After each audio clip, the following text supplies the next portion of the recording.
बिस्मिल्लाहिर्रहमानिर्रहीम।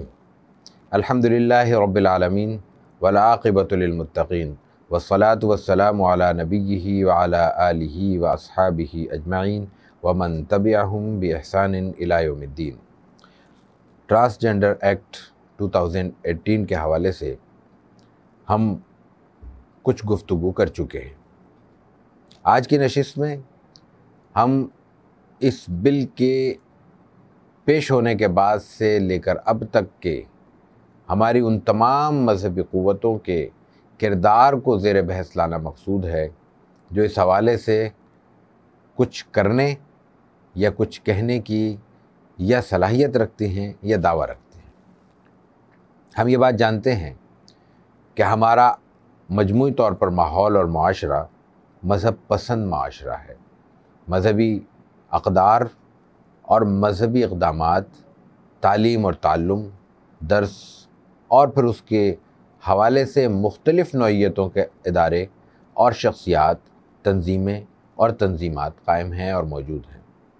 इन तमाम का बुनियादी मैंडेट और दावा दोनों यही हैं कि हम पाकिस्तान में इस्लामी माशरे और इस्लामी निज़ाम के क़याम के लिए मसरूफ़ अमल हैं। इस मसरूफ़ियत के दायरे बहरहाल सबके मुख्तलिफ़ हैं। दर्स व तदरीस से वाबस्ता हज़रात की अपनी ज़िम्मेदारी है। उन हज़रात की ज़िम्मेदारी बिल्कुल मुख्तलिफ़ है जो रिजाले कार की तैयारी की बात करते हैं। उनकी और मुख्तलिफ़ है जो पब्लिक ओपिनियन के हवाले से अपना डोमेन रखते हैं। और इसी तरह अहले सियासत का दायरा अलग है। ये तक़सीम कार है और इस तक़सीम कार में कहीं कहीं शख्सियात बाहम एक दूसरे शोबे से एक से ज़ायद ताल्लुक़ भी रखती हैं। लेकिन बाहर कैफ सबका आखिरी हदफ इस्लाम और इस्लामी निज़ाम और इस्लामी माशरा है। और आपस में बहुत से फ़िक्री, फ़िक़ही, मसलकी, तंज़ीमी, इंतज़ामी इख्तिलाफ़ात के बावजूद इन एक आध निकात पर उमूमी तौर पर इत्तेफ़ाक नज़र आता है। लेकिन सिर्फ़ ये ट्रांसजेंडर एक्ट 2018 की बात नहीं। पाकिस्तान में जितने भी ऐसे मौज़ूआत या ऐसे मामलात पेश आते हैं उनमें आम तौर पर घूम फिर कर बात यही आती है कि फ़लाँ फ़लाँ इदारे या फ़लाँ शख्सियत ने या शख्सियात ने या सब ने अपना किरदार अदा नहीं किया। महसूस ही होता है कि ये बात दुरुस्त है और इस ताज़ा क़ज़िये ने इसकी दुरुस्तगी पर मज़ीद मोहर सब्त कर दी है।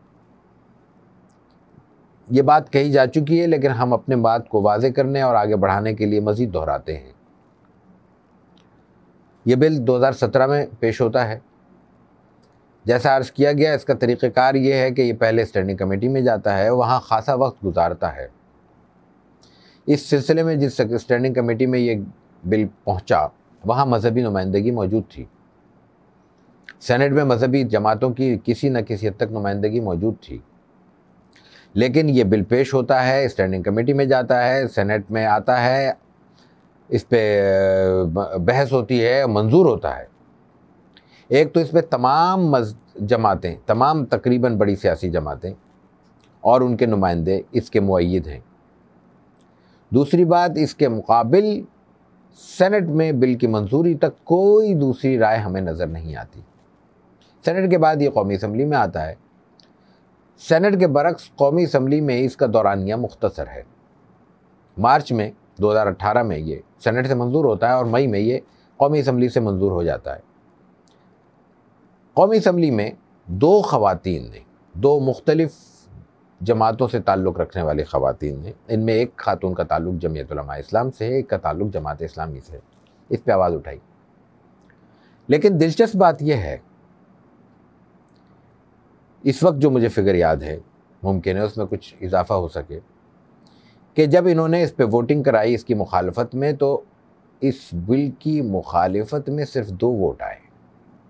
इतने बड़े ऐवान में कौमी असम्बली के ये बावर नहीं किया जा सकता कि खालिसतन कुरान करीम और शायर इस्लाम के हवाले से या इस्लामी तालीमात के या शरीयत के हवाले से इस कदर बिल्कुल 180 के ज़ाविये पर मुख्तलिफ नौइयत के बिल पर या किसी उन्वान पर जो शरीयत से बराह रास्त मुतसादिम हो, मुसलमानों के इस माहौल में उसकी मुखालफत करने वाले महज 2 अफराद हों।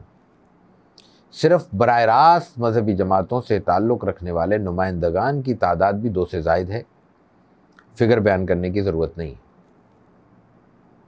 यहाँ हमें एक सवाल फिर करना चाहिए पूरे एहतराम के साथ